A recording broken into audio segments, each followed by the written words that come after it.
आपने जनरली देखा होगा कि जब आप किशमिश को पानी में डालते हो तो किशमिश को पानी में डालने के बाद कुछ ही समय में किशमिश पूरी तरह से फूल जाता है। ठीक। दूसरी ओर अगर आप कभी बहुत ज़्यादा नमक खा लेते हो या नमक वाला पानी पी लेते हो या फिर सब्जी वगैरह में या कोई ऐसा चीज़ खाते हो जिसमें नमक काफ़ी ज़्यादा अमाउंट में होता है, तो उस केस में क्या होता है कि आपको दिन भर बहुत ज़्यादा प्यास लगता रहता है।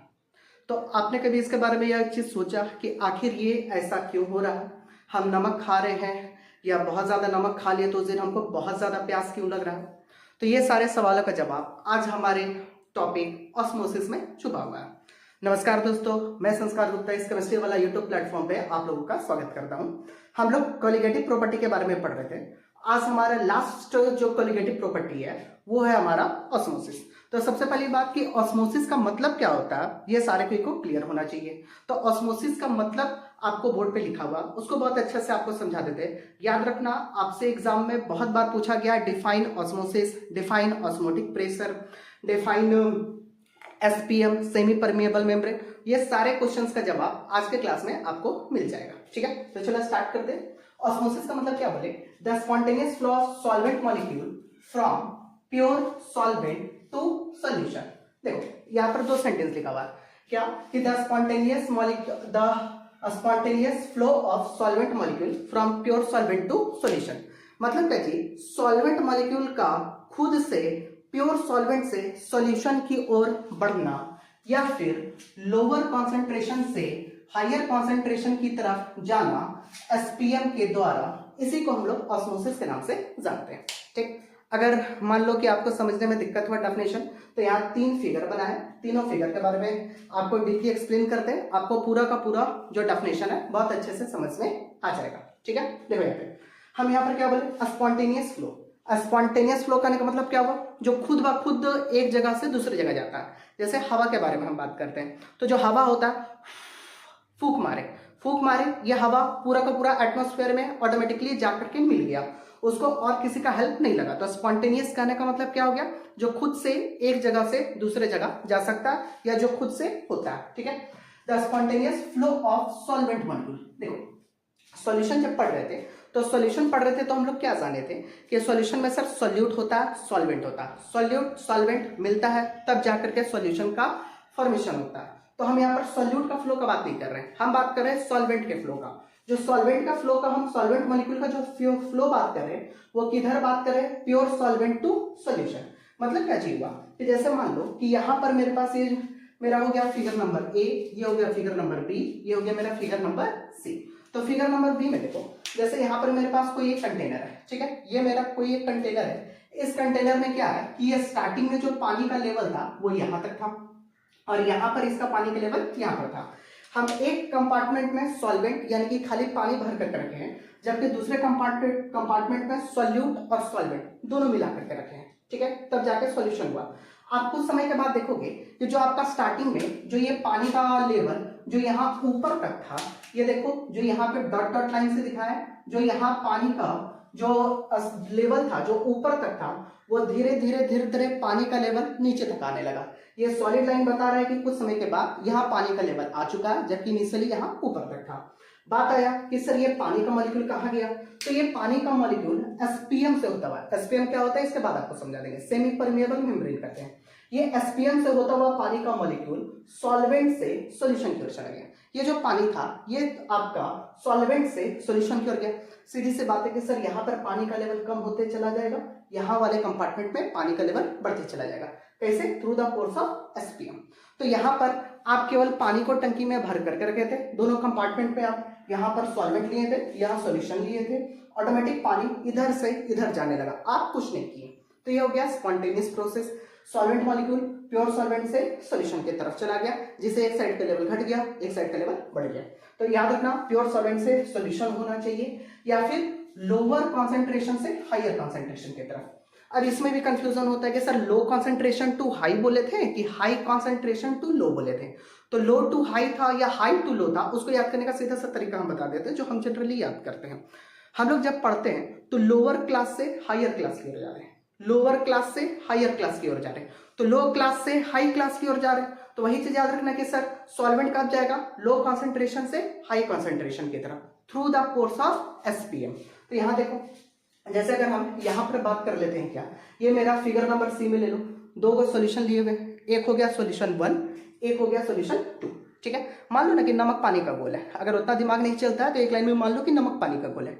एक में क्या है, जो मेरा यहाँ पर अगर हम देखते हैं तो ये हाई कॉन्सेंट्रेशन बोले, हाई कॉन्सेंट्रेशन कहने का मतलब क्या हो गया, 1 गिलास पानी में 2 चम्मच नमक, जबकि यहाँ पे लो कॉन्सेंट्रेशन बोले, लो कॉन्सेंट्रेशन कहने का मतलब 1 गिलास पानी में 1 चम्मच नमक। ठीक है, यहाँ 2 चम्मच नमक है, यहाँ 1 चम्मच नमक है। चूंकि यहाँ 2 चम्मच नमक है तो सीधी सी बात है कि इसका कॉन्सेंट्रेशन ज्यादा होगा, यहाँ 1 चम्मच नमक है तो सीधी सी बात कि यहाँ पर कॉन्सेंट्रेशन कम होगा। तो जैसे आप इसको यहाँ पर डाल करके रखोगे, कुछ समय में आप क्या देखोगे कि धीरे धीरे जो आपका हाई कॉन्सेंट्रेशन की तरफ आपका लेवल बढ़ता चला जाएगा, लो कॉन्सेंट्रेशन की तरफ आपका लेवल घटता चला जाएगा। क्यों? क्योंकि आपका जो लो कॉन्सेंट्रेशन होता है, आपको क्या बोले, सॉल्वेंट का molecule low concentration to high concentration जाएगा। तो जब सॉल्वेंट का molecule low concentration to high concentration की तरफ जाएगा तो धीरे धीरे सॉल्वेंट इधर से निकल के इधर, इधर से निकल के इधर, इधर से निकल के इधर चला जाएगा। ठीक है, तो ये चीज को भी दिमाग में बैठा लेना कि लो कॉन्सेंट्रेशन से हाई जाएगा। सेम कहानी को यहाँ पर भी करके दिए, बस यहाँ पानी का लेवल से आपको बता दिए कि C1 का कॉन्सेंट्रेशन ज्यादा है, C2 का कॉन्सेंट्रेशन कम है। तो चूंकि C1 का कॉन्सेंट्रेशन ज्यादा है तो धीरे धीरे आप देखोगे कि पानी जो है वो सॉल्यूशन 2 से सॉल्यूशन 1 की तरफ चलते चला जाएगा, ऑटोमेटिकली चलते चला जाएगा। जैसे इधर साइड में पानी का लेवल देखो कम हो गया, इधर साइड में पानी का लेवल बढ़ गया through the course of SPM. तो इसी चीज को हम लोग ऑस्मोसिस के नाम से जानते हैं। उम्मीद करते हैं ये तीनों फिगर से आपको ये चीज समझ में आ गया कि ऑस्मोसिस क्या होता है, the spontaneous flow of solvent molecule from pure solvent to solution और from the lower concentration to higher concentration through the course of SPM is called osmosis. Definition याद रखना, चूंकि एग्जाम में बहुत बार डेफिनेशन पूछा जाता है। ठीक, अच्छा यहाँ पर हम बार बार एक वर्ड यूज कर रहे हैं एसपीएम, एसपीएम, और यहाँ पर भी ये जो है ये है आपका एसपीएम। तो बात आए कि सर जो आप हर बार ये जो एसपीएम लिख रहे हैं, ये एसपीएम होता क्या है? जो बायोलॉजी स्टूडेंट होंगे उनको एसपीएम के बारे में पहले से जानकारी होगा कि एसपीएम का मतलब होता क्या है, और जो बायोलॉजी स्टूडेंट नहीं है वो क्लास 10th में एसपीएम के बारे में थोड़ा बहुत जानकारी रखते होंगे। ठीक है, कि एसपीएम आखिर हम लोग कहते किसको है। तो आओ अब एसपीएम को भी डिफाइन कर देते हैं, एसपीएम के बारे में भी जान लेते हैं कि सर एसपीएम होता क्या है। ठीक है, तो सबसे पहला बात दिमाग में ये चीज को बैठा लो कि जो एसपीएम होता है, एसपीएम को हम लोग बोलते हैं सेमी परमेबल मेम्ब्रेन। ठीक है, एसपीएम का अगर फुल फॉर्म बोला जाए तो एसपीएम का फुल फॉर्म होता है सेमी परमिएबल, MEAMBL मेम्ब्रेन। ठीक है, स्पेलिंग हो सकता है थोड़ा मेम्ब्रेन, एसपी, एक मिनट स्पेलिंग देख लेते हैं, गलत तो नहीं होना चाहिए, सेमी परमिएबल मेम्ब्रेन। ठीक है, देखो सेमी परमिएबल मेम्ब्रेन आपका जस्ट लाइक जो आप फिल्टर देखते होंगे घर में, जो पहले कैंडल वाला जो फिल्टर आता था ना, तो कैंडल वाला जो फिल्टर आता था तो हम लोग क्या करते थे कि जो ऊपर वाला कंपार्टमेंट होता है तो वो ऊपर वाला कंपार्टमेंट में हम लोग पानी भर देते थे, उसमें 1 कैंडल 2 कैंडल या 3 कैंडल लगा हुआ होता था, और वो कैंडल से पानी रीस रीस करके धीरे धीरे नीचे वाले कंपार्टमेंट में चला जाता था। तो वहां पर जो आपका कैंडल है वो एसपीएम का काम कर रहा है।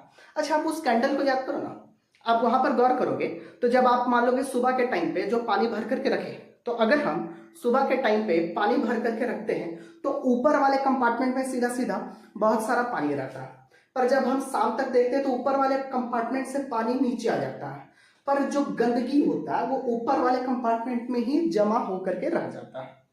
आखिर ऐसा क्यों हुआ? क्योंकि वो जो कैंडल है वो गंदगी को जाने नहीं देता, मतलब वो सॉल्यूट को जाने नहीं देता, वो किसको जाने देता है? केवल और केवल सॉल्वेंट। तो वही चीज बोला गया कि the membrane through which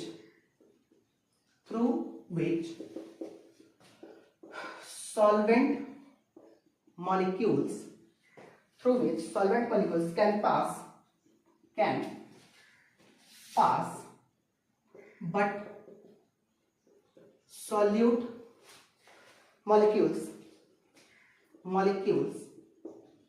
cannot pass is called semi permeable membrane. ठीक है, मतलब वैसा मेम्ब्रेन जो आपका सॉल्वेंट का मॉलिक्यूल को तो पास होने देता है, सॉल्यूट का मॉलिक्यूल को पास होने नहीं देता, उसी को हम लोग एसपीएम के नाम से जानते हैं। जैसे अभी आपने ये वाला जो फिगर बताए थे, ये वाला फिगर में हम क्या चीज किए थे, ये वाला फिगर में हम सीधी सी बात है, ये वाला आपको एसपीएम बनाए थे। यहाँ पर क्या चीज था, यहाँ पर मेरा था सॉल्यूशन, और मान लेते हैं इधर मेरा ले लेते हैं वो लोअर कॉन्सेंट्रेशन है, वो हायर कॉन्सेंट्रेशन का सॉल्यूशन, ठीक है। ये हो गया लो कॉन्सेंट्रेशन, ये हो गया हाई कॉन्सेंट्रेशन। तो क्या देखे थे हम कि यहाँ पर जो लो कॉन्सेंट्रेशन सॉल्यूशन है, ये हाई कॉन्सेंट्रेशन सॉल्यूशन है। तो हम बोले थे कि आपका सॉल्वेंट का मॉलिक्यूल पास होगा किधर से किधर, low concentration to high concentration, low concentration to high concentration. जिससे क्या होता था, जिससे आपका ये चीज होता था कि धीरे धीरे लो कॉन्सेंट्रेशन वाला जो होता था वो आपका लेवल पानी का उधर नीचे कम होते चला जाता था, यहाँ पे पानी का लेवल नीचे कम होता था, यहाँ पे पानी का लेवल ऊपर बढ़ते चला जाता था। क्यों? क्योंकि सॉल्वेंट यहाँ से निकल निकल के इधर चला जाता था। अच्छा एक चीज सोचो कि ये जो एसपीएम है, ये एसपीएम सॉल्वेंट को पास होने दे रहा है, पर सॉल्यूट को कहने पास होने दे रहा है। ये भी तो एक क्वेश्चन आता है ना दिमाग में कि सर जो आपका एसपीएम है वो सॉल्वेंट को पास होने दे देता है, पर सॉल्यूट से क्या दुश्मनी है कि वो आपको पास होने दे देता। देखो सारा कहानी छुपा है ये एसपीएम का पोर्स पे। जो एसपीएम होता है ना, जैसे अगर हमको घर पे मान लो कि हमको चाय छानना है, ठीक है, हम आपके घर गए, आप हमको चाय ऑफर किए, तो जब मम्मी चाय बना रही होती है, तो चाय जब वो बना रही होती है तो उस केस में क्या होता है कि वो जो चाय छानती है तो चाय का छलनी होता है, वो चाय का छलनी से जब वो चाय को छानी तो आप देखोगे चाय पत्ती तो ऊपर रह गया और जो प्योर चाय होता है वो नीचे की तरफ आ गया, ठीक है। अब जब आप चाय पीते हो तो गौर करना, थोड़ा बहुत चाय पत्ती आपको नीचे बॉटम में चाय में मिल जाएगा। अब आपको हो गया दिक्कत, आप बोले नहीं मम्मी तुम अच्छा से छानी नहीं है, देखो चाय पत्ती आ गया, अच्छा से छान करके लाओ। अब मम्मी के पास तो चाय पत्ती छानने के लिए केवल चाय वाला छलनी था। अब ये जो चाय वाला जो छलनी था, अब वो क्या करेगी, अगर केमिस्ट्री उनको पता होगा तो लैब से फिल्टर पेपर लेकर के आएगी, और ये जो फिल्टर पेपर होता है वो फिल्टर पेपर से जब वो चाय को छानेगी तो आप देखो कि बहुत कम अमाउंट में चाय पत्ती जो है वो अब नीचे की ओर जा रहा है, मैक्सिमम चाय पत्ती ऊपर फिल्टर पेपर में ही रह गया। तो आखिर ऐसा क्यों? पहले वाला जो आपका चाय का छलनी था उसमें ऐसा नहीं हो पा रहा था, जबकि जो फिल्टर पेपर था तो वो फिल्टर पेपर में बहुत आराम से चाय छन गया, चाय पत्ती मैक्सिमम चाय पत्ती ऊपर रह गया, ठीक है, मैक्सिमम रह गया, 100% रह गया, हम ये बात नहीं बोले, ध्यान देना। तो आखिर ऐसा क्या चीज हुआ? तो हुआ क्या चीज कि जो आपका चाय छलनी होता है ना, उसका जो अगर आप देखोगे तो वो आपको इस तरीका से नजर आएगा, मतलब जो उसका पोर्स होता है चाय छलनी का, देखो ड्राइंग बहुत खराब है, मजाक नहीं उड़ाना, देखो तो जो आपका छलनी होता है उसका जो पोर्स होता है वो पोर्स बहुत ज्यादा बड़ा बड़ा होता है, जिससे सॉल्यूट भी पास हो जा रहा है, सॉल्वेंट भी पास हो जा रहा है, और वही सॉल्यूट आपको लास्ट में नीचे जमा हुआ मिल जा रहा है। जबकि जो आपका फिल्टर पेपर होता है उसका पोर्स का जो साइज होता है वो पहले वाले के कंपैरिजन में बहुत छोटा छोटा होता है। तो अब जब ये बहुत ज्यादा छोटा छोटा होता है, तो जब ये बहुत ज्यादा छोटा छोटा होता है तो ये बहुत कम सॉल्यूट को अपने से पास होने देता है, वही सॉल्यूट उससे पास हो पाएगा जिसका पोर्स का साइज जो है वो इसके पोर्स के साइज से छोटा, ठीक है। यहां से देखो मैक्सिमम कोई पास हो जा रहा, ये मेरा मान लेते हैं चाय का छलनी है, अब इंग्लिश नहीं पता तो इसको छलनी हम लिख दे रहे हैं, चाय वाला याद रखना, चाय छलनी, ठीक है। और ये हो गया मेरा फिल्टर पेपर, इसका इंग्लिश पता है इसलिए ध्यान रखिए, फिल्टर पेपर, ठीक। अब देखो, अब इस केस में क्या चाहिए कि फिल्टर पेपर का देखो पोर्स का साइज छोटा है, छलनी का पोर्स का साइज बड़ा है, तो यहाँ पर छलनी का केस में क्या हुआ कि सॉल्यूट भी बहुत ज्यादा चला गया, सॉल्वेंट तो जाएगा ही जाएगा, चूंकि सॉल्वेंट का बहुत ज्यादा ही साइज छोटा होता है। अगर विश्वास नहीं है तो क्लास 9 का केमिस्ट्री बुक उठा करके देख लो, वहां पर आपको सॉल्वेंट का पार्टिकल साइज मिल जाएगा, ट्रू सॉल्यूशन लगे चैप्टर को आप देखते होंगे। जबकि अगर आप फिल्टर पेपर को देखोगे तो देखो पोर्स का साइज बहुत छोटा छोटा है, तो जिससे पोर्स का साइज छोटा होने के कारण इससे सॉल्यूट का पार्टिकल पास नहीं हो पाया। फिर भी हम क्या बोले, 100% नहीं हुआ होगा, कुछ परसेंट में आ ही गया होगा। तो अब बस समस्या हुआ, अब हम है जिद्दी, हमको चाहिए 100% साफ सफाई वाला, एक भी परसेंट गंदगी नहीं चाहिए, मतलब एक भी परसेंट उसमें चाय पत्ती नहीं चाहिए। तो हम क्या किए, हम दिमाग चलाए, और हम चूंकि केमिस्ट्री वाला बच्चा थे तो केमिस्ट्री वाला बच्चा थे तो सीधी सी बात है मेरे दिमाग में है कि एसपीएम से छान करके देखते हैं। एसपीएम में क्या होता है कि सर उस सॉल्यूट को जाने ही नहीं देता, काहे सॉल्यूट को जाने नहीं देता, उसका जो आपका पोर्स होता है वो और ज्यादा छोटा होता है, इसमें तो फिर भी आपको पोर्स दिख रहा है। अगर हम एसपीएम के बारे में देखें तो उसका जो है इतना छोटा छोटा होता है, इतना छोटा छोटा होता है कि उससे सॉल्यूट जो है वो आर पार हो ही नहीं पाता। और इससे मैक्सिमम जाकर के आपको फिल्ट्रेशन का प्रोसेस मिल जाता है। तो चूंकि इतना ज्यादा छोटा छोटा कोर्स है जिससे मैक्सिमम जो आपका पार्टिकल्स है सॉल्यूट का वो रह जाता है, तो हम उसको लेकर के आए, ठीक है। तो सेमी परमेबल मेम्ब्रेन आपका वही होता है जो अपने से सॉल्यूट के पार्टिकल को पास होने नहीं देता, जबकि सॉल्वेंट को पास होने देता है। अब ये भी जो आपका एसपीएम होता है ना, ये एसपीएम जो होता है वो भी दो टाइप का एसपीएम होता है, एक होता है नेचुरल और एक होता है आर्टिफिशियल। नेचुरल मतलब जो भगवान जी बनाए हैं, आर्टिफिशियल मतलब जो इंसान बनाया है, ठीक है। तो हम दोनों टाइप का आपको एसपीएम का एग्जांपल दे देते हैं, उसमें आपको फिर देख लेना कि इसमें नेचुरल कौन है आर्टिफिशियल कौन है। देखो अब जैसे सबसे पहला जो यूज होगा वो होगा सेलोफेन सीड। ये सेलोफेन सीड जो है ये आपका सेलोफेन सीड इसी का एग्जांपल होता है। उसी के बाद अगर हम दूसरा एग्जांपल का बात करें तो ये होता है परचमेंट पेपर। परचमेंट पेपर ये हो गया मेरा दूसरा एग्जांपल। तीसरा एग्जांपल के बारे में अगर हम बात करें तो ये होता है एनिमल ब्लडर। एनिमल ब्लडर, ठीक है। अगर हम चौथा एग्जांपल को देखें तो ये होता है एग मेम्ब्रेन। एग मेम्ब्रेन, ठीक है। अगर हम पांचवा एग्जांपल को देखें तो ये जो मेरा पांचवा एग्जांपल होता है ये होता है सेल मेम्ब्रेन। तो ये हो गया मेरा सेल मेम्ब्रेन, ठीक है। उसके बाद अगर हम लास्टली देखें तो कॉपर फेरोसाइनाइड जो होता है वो होता है डिपॉजिटेड। देखो तो ये copper ferrocyanide deposited on the wall of perforated porcelain vessel, ये भी आपका जो होता है ये इसका एसपीएम का एग्जांपल है। याद रखना बात है कि सर कॉपर फेरोसाइनाइड कोई एक केमिकल को लगा दिया जाता है किस पे, परफोरेटेड पोर्सिलिन वेसल। देखो पोर्सिलिन वेसल आपका एक सब्सटेंस है, ठीक है। वो पोर्सिलिन वेसल में क्या किया जाता है कि कॉपर फेरोसाइनाइड का एक लेप लगा दिया जाता है, एक पॉलिश कर दिया जाता है, जिससे ये आपका काम करता है एसपीएम का। अब यहाँ पर किस किस टाइप का क्वेश्चन बनता है उसको भी बता देते हैं। सबसे पहले तो इसमें एक ऑब्जेक्टिव क्वेश्चन बन जाता है कि आपको दे देगा 4 वो क्वेश्चन, बोलेगा 4 एग्जांपल में से बताइए एसपीएम का एग्जांपल कौन सा है। तो मोस्टली उसमें कॉपर फेरोसाइनाइड के बारे में बच्चों को ध्यान में नहीं रहता है कि कॉपर फेरोसाइनाइड भी कोई आपका एसपीएम का एक एग्जांपल है। तो ये कॉपर फेरोसाइनाइड को याद रख लेना ये होता है। अब यहाँ पर देखो कि बात आई है कि सर इसमें मेरा आर्टिफिशियल कौन है और नेचुरल कौन है। तो देखो आपका अगर हम एनिमल ब्लडर बात करें, एग मेम्ब्रेन बात करें या सेल मेम्ब्रेन बात करें तो ये आपका हो गया नेचुरल। और इसके अलावा जो आपका सेल्फन सीड हो गया, पर्चमेंट पेपर हो गया या कॉपर फेरोसाइनाइड हो गया, परफोरेटेड पोर्सिलिन वेसल वाला, ये सारा का सारा आर्टिफिशियल हो गया, ठीक है। अब जैसे अगर आपको एनिमल ब्लडर के बारे में देखना है तो जब आप तो अगर नॉनवेज खाते होगे तो जो खस्सी का मीट लाते होगे तो वहां पर देखना कि उसका गॉल ब्लैडर जो है वो जो कसाई होता है वो गॉल ब्लैडर को निकालता है। तो जब वो गॉल ब्लैडर को निकालता है तो गौर करना कि वो उसको नमक वाला पानी से बहुत अच्छा से धो करके उसको रखता है।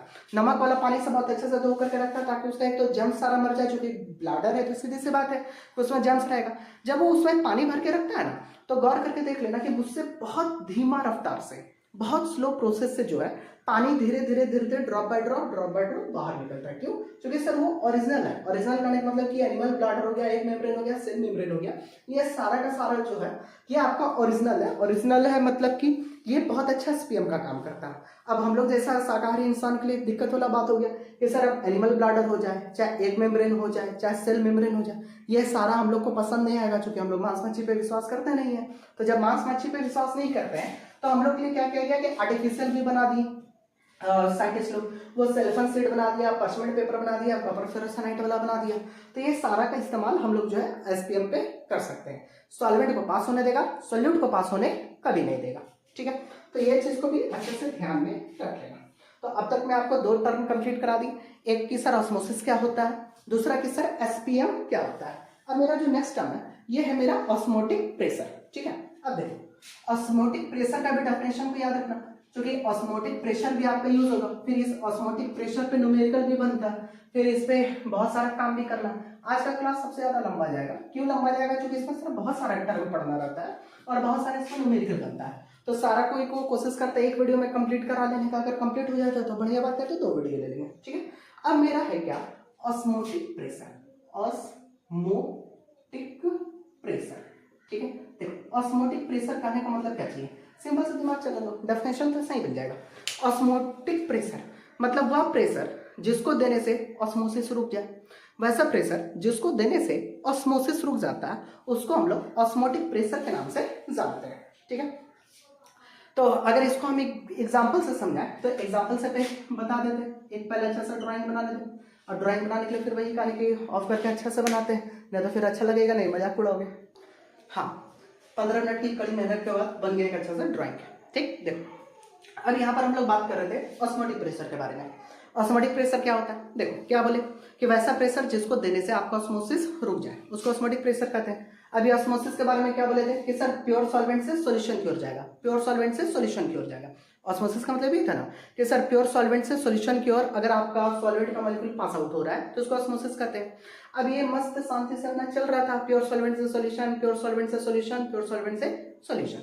अब होता है ना सबको का लाइफ में कि ऐसे कैसे इतना आराम से कैसे जी ले रहा, कुछ तो करना पड़ेगा, तो कुछ तो करना पड़ेगा। तो वही कुछ करने के लिए हम लोग क्या करते हैं, एक्स्ट्रा बार से प्रेशर अप्लाई करते हैं। तो वही एक्स्ट्रा प्रेशर हम यहाँ पे भी कर रहे हैं। देखो टोटली केमिस्ट्री डेली लाइफ का सब्जेक्ट है, बस उसको समझना पड़ता है। जैसे आपके लाइफ में कोई ना कोई एक्स्ट्रा प्रेशर अप्लाई करके आपको रोक देता है काम करने से, तो वो सीखा कहाँ था, वो यहीं से ना सीखा था। क्योंकि नेचर ही हमको बताता है कि आपका अगर लाइफ में बहुत अच्छा चीज चल रहा है तो उसमें एक्स्ट्रा प्रेशर अप्लाई करो, ऑटोमेटिक से रुक जाएगा। तो वही चीज हम कर रहे हैं, प्योर सॉल्वेंट से सॉल्यूशन की ओर जा रहा है। तो जैसे प्योर सॉल्वेंट से सॉल्यूशन की ओर जा रहा है तो हम सॉल्यूशन साइड में क्या किए, एक्स्ट्रा प्रेशर को अप्लाई कर दिए। अब एक्स्ट्रा प्रेशर अप्लाई करने समय भी ड्राइंग बनाने में याद रख लेना कि ये जो आपका ये जो पिस्टन है ना, ये पिस्टन आपका सॉल्यूशन के साइड में होना चाहिए। क्यों सॉल्यूशन के साइड में होना चाहिए, थोड़ा सा दिमाग चला लो कि अगर आप इसको सॉल्वेंट के साइड में डाल दोगे तो सॉल्वेंट के साइड में अगर आप इसको डाल दोगे तो सॉल्वेंट साइड में डालने से क्या होगा, धड़ाधड़ पहले जो धीरे धीरे जो पानी का मॉलिक्यूल इधर से इधर जा रहा था, धीरे धीरे पानी का मॉलिक्यूल इधर से इधर जा रहा था, अब वो तेजी से जाएगा।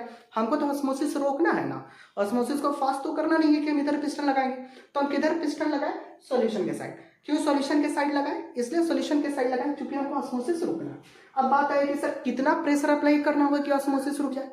पहले उसका जितना प्रेशर था आप उससे ज्यादा प्रेशर अप्लाई करो तो ऑटोमेटिक सा बात है कि उसका जो है रुक जाएगा ऑस्मोसिस होना। तो अगर हम मान लेते हैं कि सर यहाँ का जो प्रेशर है, इधर साइड का जो प्रेशर है वो PATM है, ठीक है, इधर साइड का प्रेशर हम ले लेते हैं PATM। तो इधर साइड में एक्स्ट्रा प्रेशर कितना लगा रहे हैं, PATM प्लस पाई। ये जो पाई है ये आपका एक्स्ट्रा प्रेशर है, PATM इधर भी है, PATM इधर भी है। जैसे हम लोग जो नॉर्मल प्रेशर पे रहते हैं वो 1 ATM होता है, तो 1 ATM से ज्यादा हमको लगाना पड़ेगा ऑस्मोसिस को रोकने के लिए। तो यहाँ हम 1 ATM नहीं मान करके PATM मान करके चल रहा है। अब प्रेशर ज्यादा कर दोगे तो उसके लिए भी काम करेगा, तो 1 ATM नहीं लेकर के PATM ले लिए, ठीक है। तो हम कितना एक्स्ट्रा लगा लिए सर, ये पाई। ये जो आप पाई देख रहे हो ये 22/7 वाला पाई नहीं है, ये केमिस्ट्री का अपना पाई है जिसको बोलते हैं ऑस्मोटिक प्रेशर। तो ये वही पाई है ऑस्मोटिक प्रेशर। आप नॉर्मल जितना प्रेशर था उससे पाई प्रेशर ज्यादा लगाए। पाई प्रेशर ज्यादा लगाने से क्या हुआ कि जो प्योर सॉल्वेंट से सॉल्यूशन की तरफ, प्योर सॉल्वेंट से सॉल्यूशन की तरफ जो मॉलिक्यूल पास आउट हो रहा था वो पास आउट होना रुक गया। जो ऑस्मोसिस अच्छा से चल रहा था वो ऑस्मोसिस रुक गया। किसके वजह से, एक्स्ट्रा प्रेशर अप्लाई करने के वजह से। उसी को हम लोग ऑस्मोटिक प्रेशर के नाम से जानते हैं। तो उम्मीद करते हैं कि ऑस्मोटिक प्रेशर समझ में आ गया होगा कि the net movement of solvent molecule from solvent to solution can be applying some extra pressure over the solution side. This extra pressure applied is called osmotic pressure of the solution. It is denoted by pi. वही चीज osmosis को रोकने के लिए जो extra pressure आप apply करते हो, ये तो हम बता दिए प्योर सॉल्वेंट और सॉल्यूशन में। आप कमेंट बॉक्स में बताना कि sir lower concentration to higher concentration जब जाता था तो ये ऑस्मोटिक प्रेशर आपको लोअर कॉन्सेंट्रेशन की साइड की तरफ लगाना है कि हायर कॉन्सेंट्रेशन साइड की तरफ लगाना। अगर आप इसका जवाब दे दोगे तो समझ जाएंगे कि आपको ये टॉपिक क्लियर हो चुका, ठीक है। अब चूंकि आप फिजिकल केमिस्ट्री पढ़ रहे हो तो फिजिकल केमिस्ट्री पढ़ रहे हो, न्यूमेरिकल नहीं हो तो मजा कैसे आएगा। तो थोड़ा सा इसका न्यूमेरिकल टर्म को भी निकाल देते हैं ताकि और मजे मजे में इसको पढ़ते हैं, ठीक है। देखो ये जो आपका जो ये पाई है, ये पाई जो है जो ऑस्मोटिक प्रेशर है किस किस पे डिपेंड करता है, तो ये ऑस्मोटिक प्रेशर पहला बार डिपेंड करता है कॉन्सेंट्रेशन पे, मतलब सॉल्यूशन का कॉन्सेंट्रेशन ज्यादा होगा कि कम होगा, ऑस्मोटिक प्रेशर उसी के डायरेक्टली प्रोपोर्शनल हो जाएगा। दूसरा चीज होता है ये ऑस्मोटिक प्रेशर डिपेंड करता है टेम्परेचर पे, एब्सोल्यूट टेम्परेचर पे, ठीक है। अब ये दो फैक्टर पे डिपेंड करता है, इस पे भी आपका असर्शन रीजन का क्वेश्चन बनता है, प्रैक्टिस कराएंगे तो देख लेना। अब यहाँ से अगर हम इन दोनों को अगर चेक करें तो पाई क्या हो गया सर, C और T के डायरेक्टली प्रोपोर्शनल हो गया। अब यहाँ पर सर प्रोपोर्शनैलिटी का साइन को हटाएंगे तो हमको एक कांस्टेंट डालना पड़ेगा, ये जो कांस्टेंट है इसको लेते हैं R। याद रखना ये R जो यूनिवर्सल मोलर गैस कांस्टेंट नहीं है, ये जो R है इसको हम लोग सॉल्यूशन कांस्टेंट के नाम से जानते हैं, ठीक है। Where R equal to solution constant, ठीक है। ये सॉल्यूशन कांस्टेंट है, सौभाग्य से इसका भी वैल्यू वही 8.314 ही होता है जो वहां पर होता था, या इसी को हम 8.314 के लिए, चूंकि सॉल्यूशन है तो 0.08 ले लो, क्योंकि वैल्यू पुट करते हैं तो 0.0821 लीटर ATM पर मोल पर केल्विन के बराबर होगा। ठीक है, ये आर को याद रखना। बाकी पाई आपका वही ऑस्मोटिक प्रेशर हो गया, सी कॉन्सेंट्रेशन हो गया, और आपका टी जो हो गया वो एब्सोल्यूट टेम्परेचर यहाँ पर हो गया। ठीक है, उम्मीद करते हैं ये सारी चीज आपको समझ में आ रहा होगा। ठीक, अब यहाँ पर इसी के आधार पर आपको 3 और सॉल्यूशन के बारे में बता देते हैं कि हाइपरटोनिक क्या होता है, हाइपोटोनिक क्या होता है, और आपका आइसोटोनिक क्या होता है। उसके बाद इस पर अच्छा खासा न्यूमेरिकल भी करा देंगे। ठीक है, तो अगला तो हम आपका टॉपिक ले लेते हैं। पहले थ्योरी वाला क्वेश्चन को खत्म कर देते हैं, उसके बाद फिर एक साथ धड़ाधड़ सारा का सारा न्यूमेरिकल को कराते चल जाएंगे। ठीक है, तो आते हैं पहले टाइप ऑफ सॉल्यूशन इसका भी कर लेते हैं कि आपका आइसोटोनिक, हाइपरटोनिक, हाइपोटोनिक क्या होता है, क्योंकि इस पे भी एमसीक्यू क्वेश्चन बहुत अच्छा खासा बन जाता है। प्रैक्टिस शीट आपको हम डाल देंगे आपके टेलीग्राम चैनल पे, नोट सारा का सारा टेलीग्राम चैनल पे डाल देंगे। अगर टेलीग्राम चैनल ज्वाइन नहीं किया तो पहले ज्वाइन कर लो, आराम से सुनते चलो, पढ़ते चलो, समझते चलो। नोट्स टेलीग्राम में डाला हुआ रहेगा, वहां से उसको डाउनलोड करके आराम से एग्जाम देते रहना। ठीक है, देखो आते हैं अब आइसोटोनिक सॉल्यूशन कि सर ये आइसोटोनिक सॉल्यूशन क्या होता है। फिर से वही बात कि वर्ड को तोड़ो, आपका डेफिनेशन तैयार हो जाएगा। जितना आराम से वर्ड को तोड़ना सीखोगे डेफिनेशन उतना आसान होगा। हम यहाँ आइसोटोनिक में कहीं ना कहीं देखो आइसो वर्ड दिख रहा। आइसो मतलब क्या चीज हो गया आपका सेम। ठीक है, तो आइसो मतलब सेम। वैसा दो सॉल्यूशन जिसका ऑस्मोटिक प्रेशर सेम हो जाए, दो सॉल्यूशन जिसका ऑस्मोटिक प्रेशर सेम हो जाए, तो वो दोनों सॉल्यूशन को हम बोलेंगे कि ये सारा का सारा आइसोटोनिक सॉल्यूशन होगा। तो इसका अगर हम डेफिनेशन बनाए तो the solution having same osmotic pressure, the solution having same osmotic pressure at a given temperature, at a given temperature is called isotonic solution। मतलब दो सॉल्यूशन जिसका ऑस्मोटिक प्रेशर सेम हो जाए उसको आइसोटोनिक सॉल्यूशन के नाम से। अब देखो जैसे यहाँ पर हम क्या बात की कि the solution having same osmotic pressure, मतलब ऐसा दो सॉल्यूशन जिसका ऑस्मोटिक प्रेशर आपका सेम होता है। तो अगर दोनों का ऑस्मोटिक प्रेशर सेम है तो हम यहाँ लिख सकते हैं कि सर पाई 1 और पाई 2 आपस में बराबर होगा। तो सर पाई 1 मेरा पहला सॉल्यूशन का ऑस्मोटिक प्रेशर, पाई 2 मेरा दूसरा सॉल्यूशन का ऑस्मोटिक प्रेशर। अच्छा, पाई बराबर क्या बने थे CRT, तो यहाँ पर भी सर पाई बराबर क्या हो जाएगा CRT। अच्छा, R और T तो मेरा कांस्टेंट है, R और T तो मेरा कांस्टेंट है, मेरा चेंज क्या होगा तो सर एक जगह C1 ले लेते कॉन्सेंट्रेशन, एक का कॉन्सेंट्रेशन C2 ले लेते हैं, क्योंकि ऑस्मोटिक प्रेशर बराबर होगा। हम ये बात बोले, हम ये बात नहीं बोलेंगे सर दोनों का कॉन्सेंट्रेशन भी सेम होगा। अब अभी बोल रहे नहीं होगा, बाद में खुद हम सेम करेंगे, ये भी देख लेना। अब देखो यहाँ R से R कट गया, यहाँ T से T कट गया, तो यहाँ पर मेरे पास क्या हो कि C1 इक्वल टू C2। मतलब सर जो आप पहले मान करके चले थे कि दोनों का अलग अलग आपका कॉन्सेंट्रेशन है, वो कुछ समय के बाद आप देखोगे कि दोनों का कॉन्सेंट्रेशन ही सेम निकल गया। क्यों? क्योंकि सर दोनों मेरा कॉन्सेंट्रेट निकल गया। तो यहाँ पे याद रखना कि आइसोटोनिक सॉल्यूशन का जो कॉन्सेंट्रेशन होता है वो भी आपका सेम होता है। तो एक लाइन बोला जाता है कि the isotonic solution have same molar concentration. ठीक है, अच्छा कॉन्सेंट्रेशन मतलब क्या होता है number of mole divided by volume. यहाँ पर भी सर कॉन्सेंट्रेशन मतलब क्या होता है number of mole divided by volume. तो अगर चूंकि 1 1 लिखे तो इसको 1 1 कर देते हैं, इसको 2 2 लिखे तो इसको 2 2 कर देते हैं। तो अगर आपको न्यूमेरिकल बनाना है, आपको बोल देगा कि आपका दो सॉल्यूशन है, दोनों आपस में आइसोटोनिक है, तो आप ये वाला फॉर्मूला का डायरेक्ट उपयोग करके बना सकते हो। और अगर ये फॉर्मूला याद नहीं होता तो आपको पाई 1 इक्वल टू पाई 2 ये याद रहेगा, वहां से ड्राइव करके निकाल लेना। आपको जैसे अच्छा लगे आप वैसे उसको यूज कर सकते हो। ठीक है, अच्छा यहाँ पर हम एक आपको केस देते हैं ताकि ये चीज क्लियर हो जाए कि आपको ये जो मोलारिटी वाला जो वीडियो हम दिए थे वो मोलारिटी वाला वीडियो आपको अच्छा से समझ में आया कि नहीं, आपको मोलारिटी के बारे में अच्छा से जानकारी है कि नहीं। एक यहाँ पर हम क्वेश्चन देते हैं, उसको सॉल्व करो। यहाँ पर क्वेश्चन क्या चाहिए, यहाँ पर क्वेश्चन है 0.16 m NaCl सॉल्यूशन। मतलब मेरे पास कोई हम एक NaCl का सॉल्यूशन बनाया है जिसका कॉन्सेंट्रेशन है 0.16 m। हमको इसको दूसरा NaCl के सॉल्यूशन से आपको आइसोटोनिक बनाना है आरबीसी के लिए। मतलब कहने का मतलब क्या चाहिए, जैसे मान लो कि हम यहाँ पर कोई एक कंटेनर लेते हैं, ये जो कंटेनर है हम इसमें क्या करते हैं, हम इसमें NaCl का सॉल्यूशन डालते हैं। देखो यहाँ पर क्या चाहिए कि ये कोई कंटेनर है, ये कंटेनर में क्या है तो ये कंटेनर में मेरा NaCl का सॉल्यूशन है। हम इसमें क्या डाल रहे हैं तो हम इसमें डाल दे रहे हैं RBC। हमको पता है क्या कि सर अगर RBC को हम अगर NaCl सॉल्यूशन में डालेंगे तो या तो RBC फूल जाएगा या तो RBC सिकुड़ जाएगा। ठीक है, पर हम चाहते हैं क्या कि वो ना तो फूले ना तो सिकुड़े। तो ना तो वो फूले और ना तो वो सिकुड़े, तो इसके लिए हमको क्या करना पड़ेगा, इसके लिए हमको इसका आइसोटोनिक सॉल्यूशन तैयार करना पड़ेगा। तो ये जो मेरा आइसोटोनिक सॉल्यूशन है, तो यहाँ पर इसका आइसोटोनिक सॉल्यूशन बनाने के लिए हम क्या कर रहे हैं, तो 0.16 m NaCl सॉल्यूशन को बना रहे हैं। मतलब अगर आप 0.16 m NaCl सॉल्यूशन में आरबीसी को डालोगे तो आपका जो आरबीसी है ना वो फूलेगा ना वो पिचकेगा। क्यों? चूंकि दोनों का ऑस्मोटिक प्रेशर बराबर हो जाएगा। तो जब दोनों का ऑस्मोटिक प्रेशर बराबर हो जाएगा तो आपको बताना है कि ये 0.16 m NaCl सॉल्यूशन को बनाने के लिए कितना ग्राम नमक को आपको 1 लीटर पानी में डालना पड़ेगा, ताकि आपका जो कॉन्सेंट्रेशन है वो 0.16 आ जाए। ठीक है, तो देखो जिसको पता है वीडियो को पॉज करो और सॉल्व करो, जिसको नहीं पता वो एक बार मोलरिटी वाला वीडियो को भी जाकर के अच्छा से देखो, पूरा डिटेल में जाकर के मोलरिटी को समझा दिए हैं कि किस तरह से उसका क्या होगा। नोट्स आपका टेलीग्राम चैनल पर डाल दिए, तो वहां से पहले सीख लो अच्छे से। न्यूमेरिकल बनाने के लिए कॉपी पेन लेकर के बैठो, ताकि आपको न्यूमेरिकल जब तक नहीं समझ में आएगा तो फिजिकल समझ में नहीं आएगा। क्योंकि फिजिकल केमिस्ट्री का मतलब ही एक लाइन में समझ लो कि न्यूमेरिकल केमिस्ट्री होता है। ठीक है, तो देखो जिससे बन गया अपना आंसर मिला, जिससे नहीं बना वो देखो।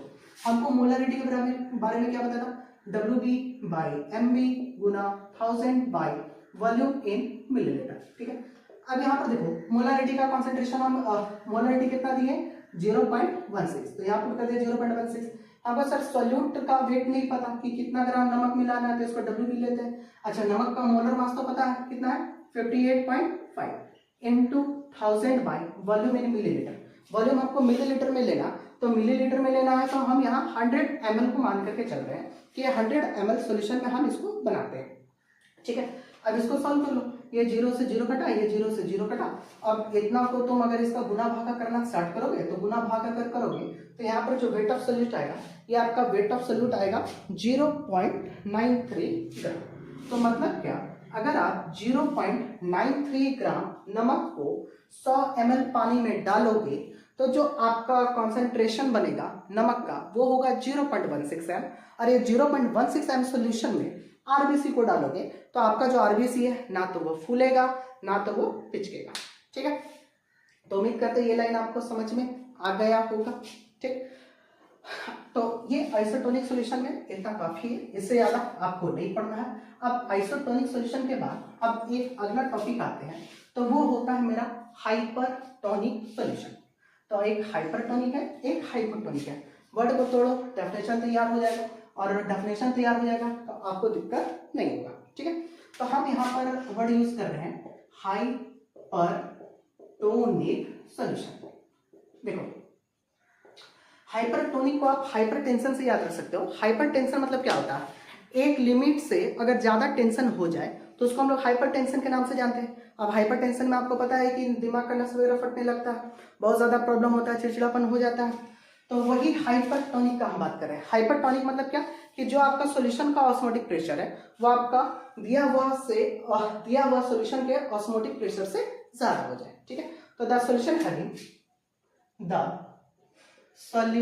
Having higher osmotic pressure than a given solution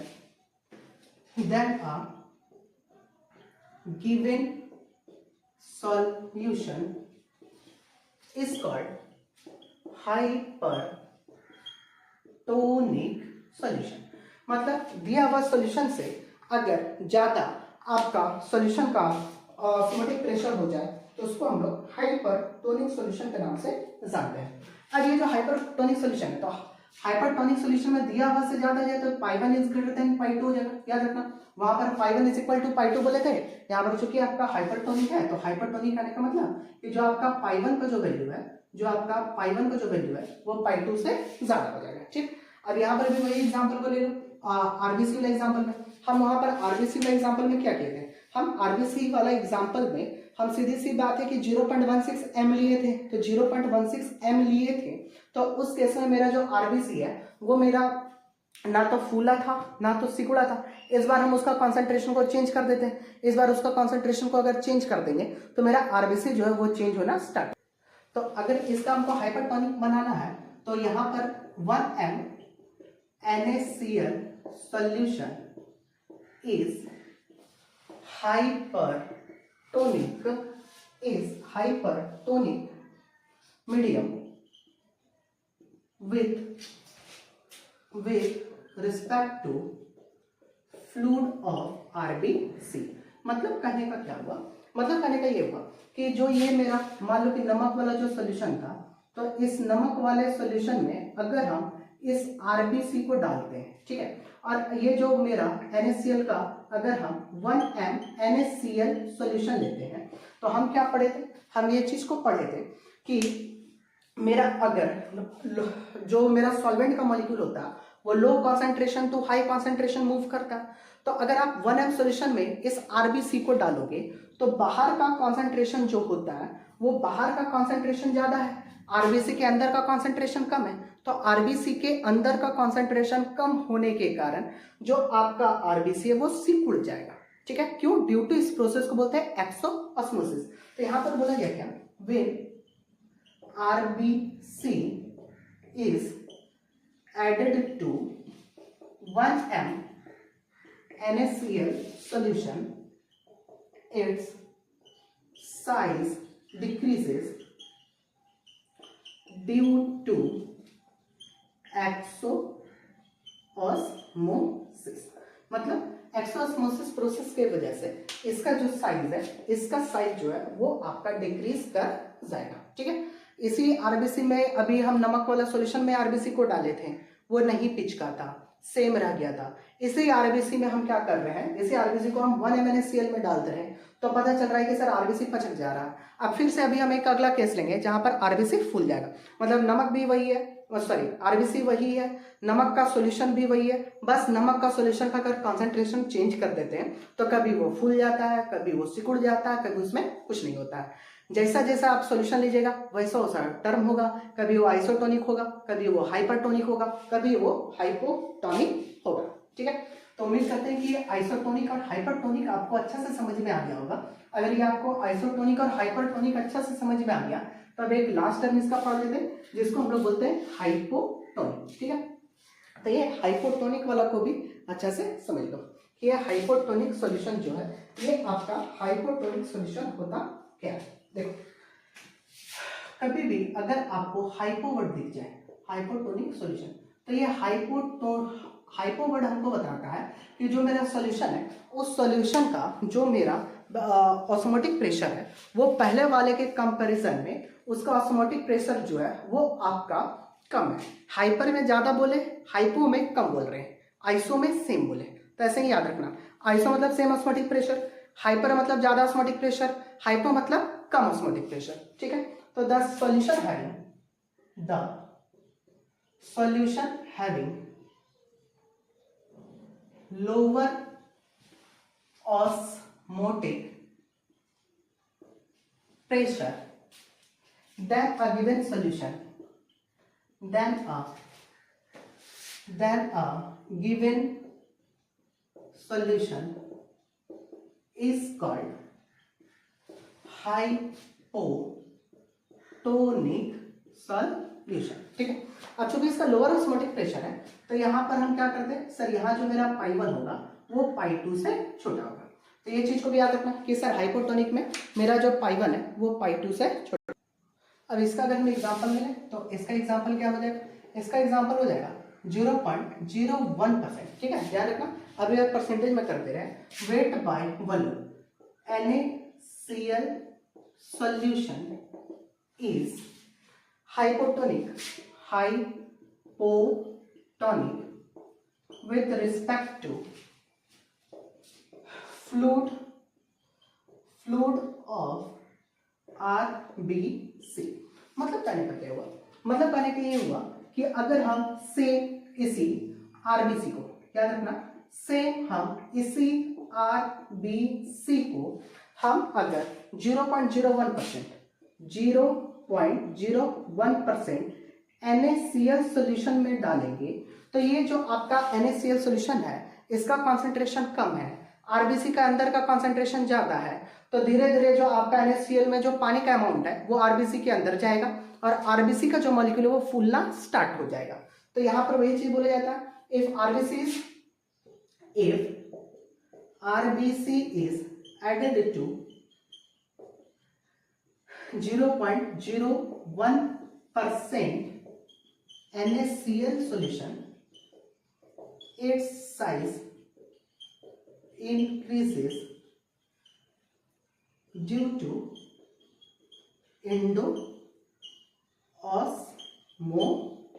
ठीक है, तो इंडोऑस्मोसिस की वजह से इसका साइज जो है वो आपका इंक्रीज कर जाएगा। ठीक, अब इसके बाद थोड़ा सा 2-4 न्यूमेरिकल करा देते हैं ताकि आपको ये सारा का सारा चीज अच्छे से क्लियर हो जाए। उसके बाद एक टॉपिक बचेगा रिवर्स ऑस्मोसिस का, और ऑस्मोसिस और डिफ्यूजन बनता है, उसके बाद आपका ये टॉपिक कंप्लीट हो जाएगा। ठीक है, तो अब आता है बारी मेरा न्यूमेरिकल पार्ट का। तो न्यूमेरिकल पार्ट का बारी आता है, तो फटाफट न्यूमेरिकल को भी देखना स्टार्ट कर लो।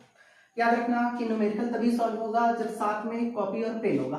बिना कॉपी और पेन का न्यूमेरिकल सॉल्व करने जाओगे कभी नहीं होगा। तो इसीलिए अगर जिसके पास कॉपी पेन नहीं है पहले कॉपी पेन ले लो, ताकि उसको साथ साथ में सॉल्व करते चलो, तब ज्यादा अच्छे से आपको समझ में आएगा। ठीक है, क्वेश्चन देखो, calculate the osmotic pressure of calculate the osmotic pressure of 0.1 m aqueous solution of urea at 27 degree Celsius. ठीक है, मतलब क्या बोला, calculate the osmotic pressure of 0.1 m aqueous solution of urea at 27 degree Celsius. 27 degree Celsius पे आपको osmotic pressure निकालना है urea का। ठीक है, देखो सिंपल सा बात है, क्या दिया हुआ है सर ये हमको पता होना चाहिए, क्या निकालना है सर ये हमको बताना चाहिए, कैसे निकालना है ये ऑटोमेटिक हमको पता चल जाएगा। ठीक है, तो सेम कहानी हम करते हैं। देखो हमको क्या पता है, हमको पता है सर कि पाई इज इक्वल टू होता है मेरा CRT। क्या बोले, पाई इज इक्वल टू होता है CRT। अगर पाई इक्वल टू CRT होता है, कॉन्सेंट्रेशन चेक करें तो सर कितना हो गया 0.1, आर का वैल्यू हमको पता है 0.0821, टेम्परेचर देखें तो 27 डिग्री सेल्सियस है। 27 डिग्री सेल्सियस को हम अगर कन्वर्ट करें तो ये 300 केल्विन हो जाएगा, तो 300 हो जाएगा। बस इतना को सॉल्व कर लो, इतना को सॉल्व करेगा तो ये आएगा 2.46 ATM के बराबर। ठीक है, तो सिंपल सा क्वेश्चन था, कोई ज्यादा दिमाग वाला क्वेश्चन नहीं। अब आते हैं थोड़ा सा इसमें परसेंटेज का भी खेला करना स्टार्ट करते हैं कि अगर हम इसमें परसेंटेज को अगर हम मिला दें, तो अगर हम इसमें परसेंटेज को मिला देते हैं तो उस केस में इसका क्या होता है। ठीक है, तो परसेंटेज को भी देख लो। सेकंड क्वेश्चन है, calculate the osmotic pressure of, calculate the osmotic pressure of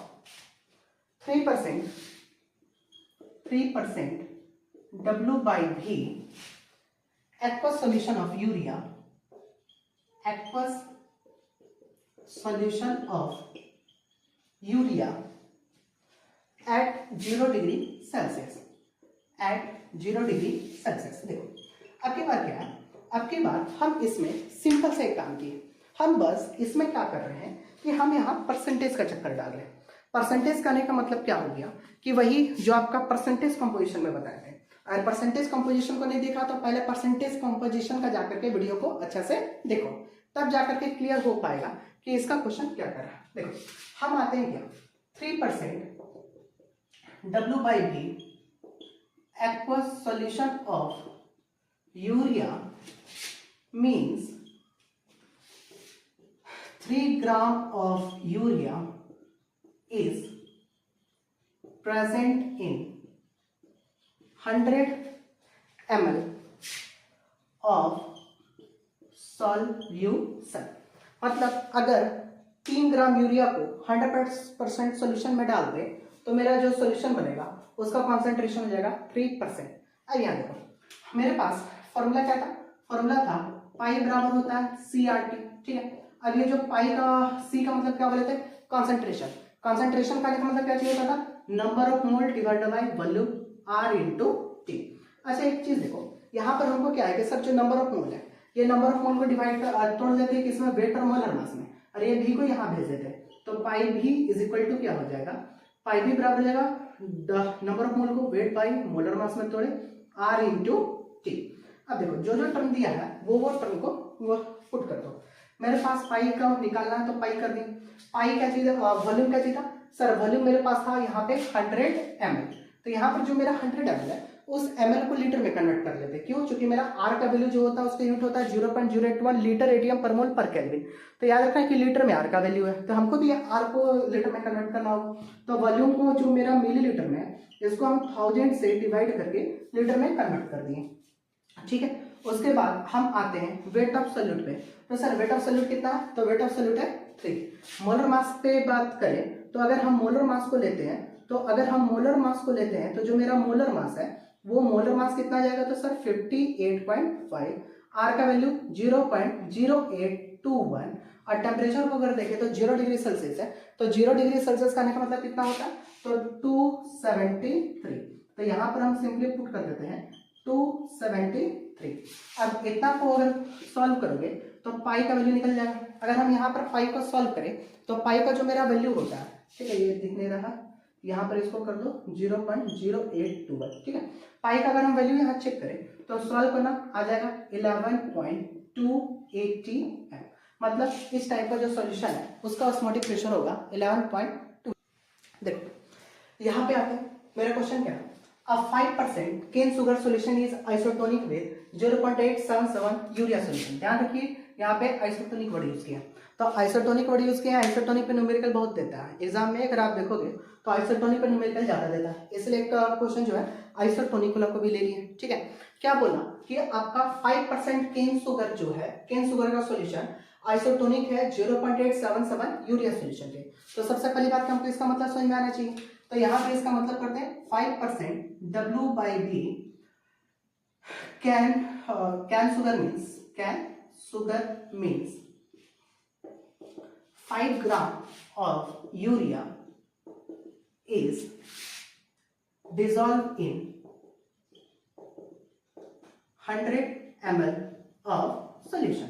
ठीक है, और अगर हम 0.877% W/B urea solution means 0.877 gram of urea is dissolved in 100 ml of solution।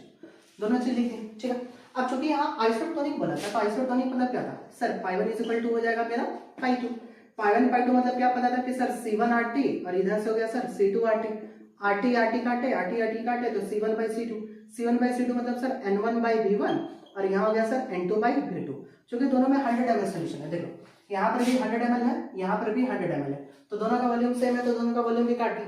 दोनों का वॉल्यूम काट दिए तो यहाँ पर मेरे पास क्या आया, यहाँ पर मेरे पास आया सर N1 = N2।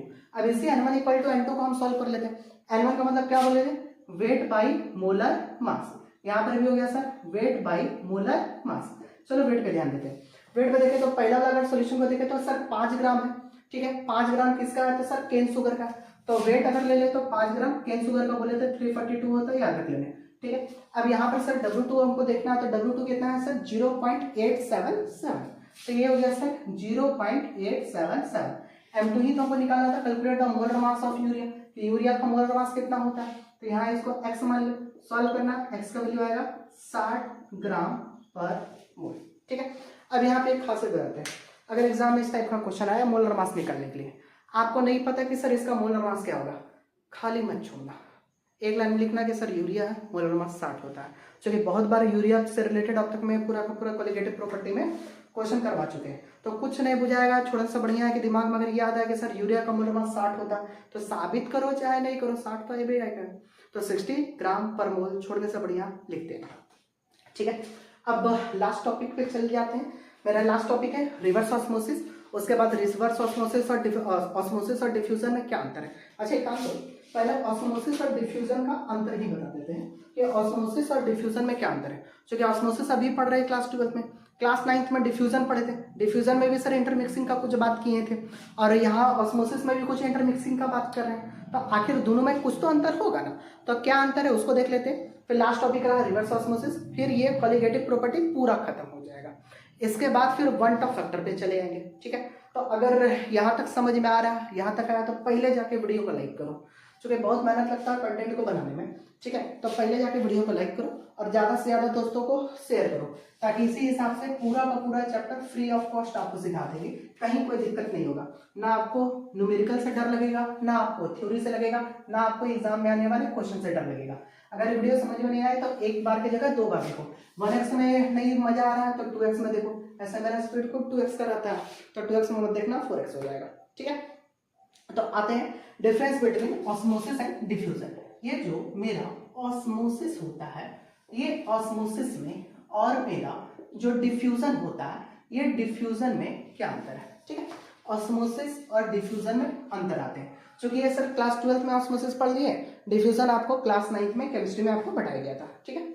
यहाँ पर ऑस्मोसिस में क्या बोले, it takes place through SPM, मतलब इसको होने के लिए हर हाल में एसपीएम चाहिए, एसपीएम होगा तब ऑस्मोसिस होगा, एसपीएम नहीं होगा तो ऑस्मोसिस नहीं होगा। जबकि इसमें no SPM is required, no SPM is required, इसमें कोई एसपीएम का चक्कर नहीं है, डिफ्यूजन आराम से हो जाता है, सिंपल तरीके से हो जाता है, कोई एसपीएम का चक्कर नहीं पड़ता, ठीक है। ऑस्मोसिस में क्या जानते हैं कि sir it is reversible, it is reversible. Reversible कैसे है, रिवर्स ऑस्मोसिस करेंगे तो रिवर्सिबल भी हो जाएगा, अभी उसको करके बता देंगे, ठीक है। जबकि डिफ्यूजन का केस में इट इज इरिवर्सिबल, याद रखना ये इरिवर्सिबल होता है। डिफ्यूजन एक बार हो गया, इंटरमिक्सिंग ऑफ गैस अब अलग नहीं कर सकते, इस तरह से फूंक मारे पूरा का पूरा आपका एटमॉस्फेयर में ये हवा मिल गया। अब मेरा हम बोले आपको कि ये जो मेरा हवा मिला है एटमॉस्फेयर में जाकर के, इसको अलग करके वापस हमको चाहिए, जो कार्बन डाइऑक्साइड हम छोड़ो हमको वापस ला करके दो, तो आप वापस ला करके उसको नहीं दे पाओगे, ठीक है। तो इसीलिए बोले वो इरिवर्सिबल होता है। फिर थर्ड केस पे आते हैं, तो it takes place only in the case of solution, it takes place only in case of solution, ये केवल और केवल सॉल्यूशन के केस में ही हो सकता है, जबकि इसमें कोई सॉल्यूशन का चक्कर कंफर्म नहीं है। यहां पर किसी टाइप का सॉल्यूशन रहे, it takes place solution as well as in gases, मतलब सॉल्यूशन में भी हो सकता है सर, गैसेस में भी हो सकता है सर। इसमें खाली सॉल्यूशन चाहिए, सॉल्यूशन होगा तभी ऑस्मोसिस होगा, सॉल्यूशन नहीं हुआ तो ऑस्मोसिस नहीं होगा। जबकि इसका केस में आपको सॉल्यूशन के जगह गैस भी आ जाए तब भी आप आराम से इसमें कर सकते हो। तो डिफ्यूजन सॉल्यूशन में भी हो सकता है और आपका गैसेस में हो सकता है, इसमें इंटरमिक्सिंग इसमें भी होता है, इसमें भी होता है, कोई एसपीएम का चक्कर नहीं, ऑटोमेटिक आकर के मिल जाएगा। हवा जो अभी कार्बन डाइऑक्साइड जो निकाले तो ये ऑटोमेटिकली जाकर के मिल गया। तो यहाँ पर भी इंटरमिक्सिंग ऑफ ही पार्टिकल्स हो रहा है, यहाँ पर भी सर इंटरमिक्सिंग ऑफ पार्टिकल ही हो रहा है। यहाँ पर क्या चाहिए, only solvent molecules can pass, ठीक है, या कैन माइग्रेट कर लो, केवल इसमें सॉल्वेंट का ही मॉलिक्यूल पास होता है, माइग्रेट करता है एक जगह से दूसरी जगह, जबकि इसमें कोई आपका सॉल्वेंट का चक्कर नहीं है, सॉल्यूट और सॉल्वेंट दोनों हो सकता है, both solute and solvent molecules migrate in diffusion, मतलब इसमें सॉल्यूट भी एक जगह से दूसरी जगह जाएगा, सॉल्वेंट भी एक जगह से दूसरी जगह जाएगा, ठीक है। बस वो एसपीएम को हटा दो, ऑटोमेटिकली आकर के मिलना स्टार्ट हो जाएगा। तो ऑटोमेटिकली आकर के मिल रहा है तो सर सॉल्यूट भी जा रहा है, सॉल्वेंट भी जा रहा है, कोई एसपीएम का चक्कर ही नहीं। अगर आपको डिफ्यूजन कराना है तो मान लो कि यहाँ पर हम क्या करते हैं, यहाँ पर हम 2 सोल्यूशन ले लेते हैं, ठीक है। ये हो गया मेरा सर सोल्यूशन 1, ये हो गया सर मेरा सोल्यूशन 2, ठीक है। यहाँ पर हम कोई एसपीएम नहीं ले रहे, यहाँ पर मेरा कोई एसपीएम नहीं है, तो आपका अगर ये सॉल्यूशन इधर से इधर भी जाएगा, इधर से इधर भी जाएगा, तो कोई एसपीएम का चक्कर नहीं है, तो इसको हम लोग बोल देंगे डिफ्यूजन, एक जगह से दूसरी जगह आराम से जो है वो पार्टिकल्स का मूवमेंट होता है, ठीक है। अब आज की क्लास का लास्ट टॉपिक है मेरा रिवर्स ऑस्मोसिस। बस उस रिवर्स ऑस्मोसिस को देखो, आपका ये चैप्टर कंप्लीट हो जाएगा। देखो रिवर्स ऑस्मोसिस को ही हम लोग आरओ करते हैं, याद रखना जो आरओ होता है वो यही रिवर्स ऑस्मोसिस ही होता है, ये रिवर्स ऑस्मोसिस को ही आरओ के नाम से जाना जाता है। जो घरों में हम लोग आरओ वाटर प्यूरिफायर लेते हैं वो केमिस्ट्री के इसी प्रिंसिपल पे है। तो आपको ये चीज समझ में आना चाहिए कि आप जो घर पे जो सामान यूज कर रहे हो, तो क्यों बोले कि केमिस्ट्री आपका डेली लाइफ का चीज है। बस आपको उसका मतलब अच्छा से समझ में आना चाहिए। जितना अच्छे से आपको मतलब समझ में आएगा, आपको केमिस्ट्री उतना आसान लगेगा। जब तक आपको उसका मतलब समझ में नहीं आएगा, आपको केमिस्ट्री समझने में बहुत ज्यादा दिक्कत होते रहेगा। ठीक है, तो मेरा लास्ट टॉपिक है, वो है मेरा रिवर्स ऑस्मोसिस। ठीक है, तो यहाँ रिवर्स ऑस्मोसिस को ही आरओ शॉर्ट में कहते हैं। देखो वर्ड को थोड़ा डेफिनेशन थे यार। रिवर्स ऑस्मोसिस मतलब सर जो ऑस्मोसिस को उल्टा कर दें, तो जो नया प्रोसेस होता है उसको हम लोग रिवर्स ऑस्मोसिस के नाम से जानते हैं। मतलब ऑस्मोसिस का उल्टा वाला प्रोसेस, उसी को रिवर्स ऑस्मोसिस के नाम से जाना जाता है। ठीक है, तो एक काम करते हैं, फिर से वीडियो को पॉज करके अच्छा वाला ड्राइंग बनाते हैं, उसके बाद समझाते हैं। हाँ, अब देखो यहाँ हम रिवर्स ऑस्मोसिस का बात कर रहे थे, तो रिवर्स ऑस्मोसिस का बात कर रहे थे तो क्या बोले कि ऑस्मोसिस का अगर हम उल्टा करते हैं, तो ऑस्मोसिस का उल्टा जो करते हैं तो वो रिवर्स ऑस्मोसिस होता है। तो देखो ऑस्मोसिस में क्या था, प्योर सॉल्वेंट से सॉल्यूशन की तरफ पानी जा रहा था, प्योर सॉल्वेंट से सॉल्यूशन की तरफ मेरा सॉल्वेंट का मॉलिक्यूल जा रहा था। हम पहले क्या किया, जो मेरा ऑस्मोसिस हो रहा है उस ऑस्मोसिस को सबसे पहले हम रोक देते हैं। तो अगर हम ऑस्मोसिस को रोकना चाहते हैं तो सीधा सा बात है, एक्सटर्नल प्रेशर अप्लाई करना होगा। ये जो मेरा एक्सटर्नल प्रेशर होगा, ये एक्सटर्नल प्रेशर कितना होगा, तो ये एक्सटर्नल प्रेशर मेरा ऑस्मोटिक प्रेशर के बराबर होगा। जैसे इसको हम सॉल्यूशन साइड में एक्सटर्नल प्रेशर को अप्लाई करते हैं, तो एक्सटर्नल प्रेशर अप्लाई किए तो क्या हुआ कि मेरा ऑस्मोसिस रुक गया। ना सर पार्टिकल इधर से उधर जा रहा, ना उधर से इधर आ रहा, कहीं भी इधर उधर का चक्कर नहीं हो रहा। तो जब इधर उधर का चक्कर नहीं हो रहा है, हमको तो चक्कर चलाना है, इधर से उधर करवाना है, वो भी उल्टा करवाना है। तो उल्टा करवाना है, तो उल्टा करवाने के लिए क्या किए कि सर अब की बार जो हम प्रेशर अप्लाई कर रहे हैं वो हम क्या कर रहे हैं, ऑस्मोटिक प्रेशर से ज्यादा कर रहे हैं। क्या वर्ड यूज किया, external pressure greater than osmotic pressure. अगर ऑस्मोटिक प्रेशर अप्लाई करोगे तो वो रुक जाएगा, हम उसको ऑस्मोटिक प्रेशर से ज्यादा अगर अप्लाई करते हैं, तो जैसे हम ऑस्मोटिक प्रेशर से ज्यादा अगर प्रेशर को अप्लाई कर दें, तो उस केस में क्या होगा कि जो मेरा पार्टिकल जो सॉल्वेंट से सॉल्यूशन की तरफ जा रहा था, क्योंकि इधर साइड का प्रेशर मेरे पास ज्यादा है, इधर साइड का प्रेशर मेरे पास ज्यादा है, तो अब जो मॉलिक्यूल है ये सॉल्यूशन से सॉल्वेंट की तरफ जाएगा। मतलब सॉल्वेंट से जो सॉल्यूशन हो रहा था, external pressure greater than osmotic pressure किए, तो external pressure greater than osmotic pressure किए, तो अब सॉल्यूशन से सॉल्वेंट की तरफ मेरा मॉलिक्यूल पास आउट होना स्टार्ट हो जाएगा। इसी को हम लोग रिवर्स ऑस्मोसिस के नाम से जानते हैं। ठीक है, अब बात है कि सर ये आप जो रिवर्स ऑस्मोसिस पढ़ा रहे हैं, तो आपने कहा था कि रिवर्स ऑस्मोसिस का इस्तेमाल जो है घर में आरओ वाटर प्यूरिफायर के रूप में किया जाता है। तो ये आखिर आरओ वाटर प्यूरिफायर के रूप में कैसे किया जाता है, इसके बारे में भी आपको अच्छे से समझाते हैं। फिर से वीडियो पॉज कर रहे हैं, फिर से वो अच्छा वाला ड्राइंग बनाना पड़ेगा, तो ड्राइंग अच्छा वाला बनाते हैं, उसके बाद इसको समझाते हैं। देखो यहाँ पर एक छोटा सा हम फिगर बना करके आपको समझाने का कोशिश कर रहे हैं। फिगर का मजाक नहीं उड़ाना, बड़ा मुश्किल लगता है बनाने में। ठीक है, और आता भी नहीं है अच्छे से। देखो हम लोग को क्या पता है कि हम लोग का जो भारत देश है वो अगर आप देखोगे तो पश्चिम, दक्षिण और पूरब, मतलब तीनों साइड से क्या चाहिए, ये तीनों साइड से समुद्र से घिरा हुआ है। ठीक है, तो जब तीनों साइड से समुद्र से घिरा हुआ है, साथ में आपको ये भी चीज पता है कि जो पीने योग्य पानी है वो पोर्टेबल वाटर जिसको कहते हैं, वो हम लोग के पास काफी कम है। तो हम लोग के पास काफी कम है, तो अगर हम साउथ साइड में जाते हैं, बैंगलोर वाले साइड में जाते हैं, अभी चूंकि गर्मी का टाइम आ रहा है ना, तो गर्मी के टाइम पे देखना कि बहुत ज्यादा पानी का किल्लत होने वाला है। आप देखो कि जो आपका बैंगलोर साइड का ही बात कर रहे हैं, नॉर्मली वहां पर वर्क फ्रॉम होम कर दिया जाता है। वहां पर ऑफिस में साफ साफ बोला जाता है कि हम आपको पानी नहीं पिला सकते हैं, आप घर से ही काम करो। क्योंकि ये IT शहर है, तो घर पे ही बैठ करके आप लैपटॉप से काम करते रहो, घर का पानी पीते रहो, मेरा काम भी हो जाएगा, आप पानी भी पी लोगे और हम दोनों का फायदा हो जाएगा। तो वहां पर जो है बार बार वर्क फ्रॉम होम हो जाता है। तो यहाँ पर गवर्नमेंट देखा कि ऐसे तो दिक्कत वाला बात हो गया, क्योंकि चलो आपका जो है ये सारा का काम चल जाएगा, पर सब डिपार्टमेंट पे आप वर्क फ्रॉम होम नहीं करवा सकते हो, नहीं तो फिर दिक्कत वाली बात है ना।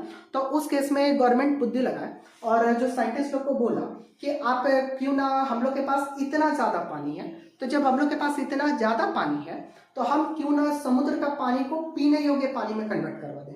तो समुद्र का पानी को अगर हम पीने योग्य पानी में अगर कन्वर्ट करवा देते हैं, तो उससे क्या होगा कि पानी का समस्या से बहुत हद तक निजात हो जाएगा, बहुत ज्यादा आराम हो जाएगा। तो उसके लिए उन्होंने क्या किया कि इस टाइप से रिवर्स ऑस्मोसिस वाला बड़ा बड़ा मशीन को बनाया।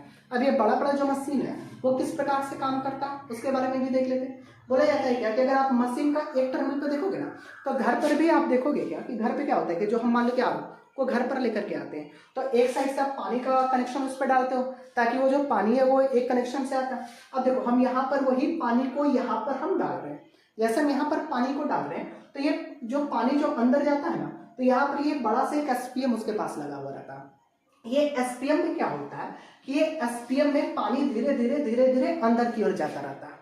अब पानी धीरे धीरे अंदर जाएगा, चूंकि पोर्स इसका छोटा छोटा है, तो पोर्स इसका छोटा छोटा है, तो छोटा पोर्स होने के कारण क्या होता है कि सर आपका सॉल्वेंट का मॉलिक्यूल तो चला जाता है, पर जो आपका सॉल्यूट का मॉलिक्यूल होता है वो सॉल्यूट का मॉलिक्यूल इसके अंदर नहीं जा पाता। अब सॉल्यूट का मॉलिक्यूल इसके अंदर अगर नहीं जा पाता तो सॉल्यूट का मॉलिक्यूल जो होता है, मतलब कि जो खारा वाला जो पानी होता है, वो आपका यहाँ एक पाइप लगा हुआ होता है जिससे वो खारा पानी बाहर निकल जाता है। और जो आपका साफ सुथरा जो पीने वाला जो पानी होता है वो आपका देखो ये एसपीएम से होता हुआ यहाँ पर आपका नल लगाया हुआ रहता है। ये नल से फ्रेश से ड्रिंकिंग वाटर आता है, ठीक है। तो सेम इसी प्रिंसिपल का यूज करके साइंटिस्ट लोग बड़ा बड़ा फिल्टर वाटर प्लांट बना दिए और वहां पर इसी प्रोसेस से जो है वो आपका पीने योग्य पानी में ट्रांसफर करते हैं। अब बात आई कि सर आपने रिवर्स ऑस्मोसिस बोला, तो रिवर्स ऑस्मोसिस बोला तो आपने ये भी बोला था कि सर ऑस्मोटिक प्रेशर हमको लगाना पड़ेगा।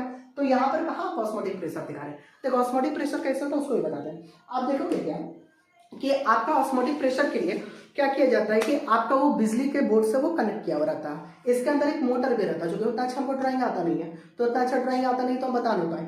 अब ये होते क्या चीज, ऑस्मोटिक प्रेशर अप्लाई करने के लिए अंदर जो मोटर रहता है उसको बिजली का बोर्ड से कनेक्ट किया हुआ रहता है। ये वो बोर्ड का काम क्या होता है कि वो एक्स्ट्रा प्रेशर अप्लाई करता है। ये एक्स्ट्रा प्रेशर जो होता है वो ऑस्मोटिक प्रेशर से ज्यादा होता है। अब ये जो मोटर धड़ धड़ धड़ धड़ धड़ जो चल रहा है, तो वो जब चल रहा है तो ये जो एक्स्ट्रा जो ऑस्मोटिक प्रेशर से ज्यादा काम करता है, तो जो मेरा सॉल्वेंट से सॉल्यूशन की तरफ जाना था, लोअर कॉन्सेंट्रेशन से हायर कॉन्सेंट्रेशन की तरफ जाना था, तो जो सॉल्वेंट से सॉल्यूशन की तरफ जाना था अब वो उल्टा होने लगता है। वो सॉल्यूशन से सॉल्वेंट की ओर जा रहा है। देखो ये सॉल्यूशन, ये सॉल्यूशन, ये सॉल्यूशन से देखो अंदर सॉल्वेंट की ओर जा रहा है through the course of SPM. बाहर जाना था पर जा रहा है अंदर।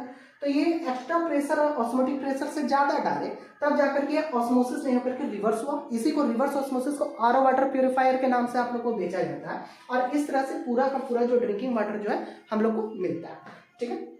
उम्मीद करते हैं कि आपको ये चीज बहुत अच्छा से समझ में आ गया होगा। अब हम क्लास का स्टार्टिंग में आपसे हम क्वेश्चन पूछे थे, 2 क्वेश्चन हम पूछे थे। वो दोनों क्वेश्चन क्या चीज था? पहला क्वेश्चन तो हम ये चीज आपसे पूछे थे कि आप अगर किशमिश को पानी में डालते हो तो किशमिश फूल जाता है। उम्मीद करते हैं अब आपको इसका जवाब ऑटोमेटिक क्लास में मिल गया होगा। क्यों? इंडोऑस्मोसिस होता है सर। इंडोऑस्मोसिस होने की वजह से आपका जो किशमिश का जो पार्टिकल होता है उसमें पानी अंदर की तरफ जाएगा जिससे किशमिश फूल जाएगा। इसी प्रकार से जब हम ज्यादा नमक वाला पानी पी लेते हैं या ज्यादा नमक खा लेते हैं, तो ज्यादा नमक खाने से क्या होता है कि जो हमारा बॉडी है ना, हमारा बॉडी में नमक का अमाउंट बढ़ गया।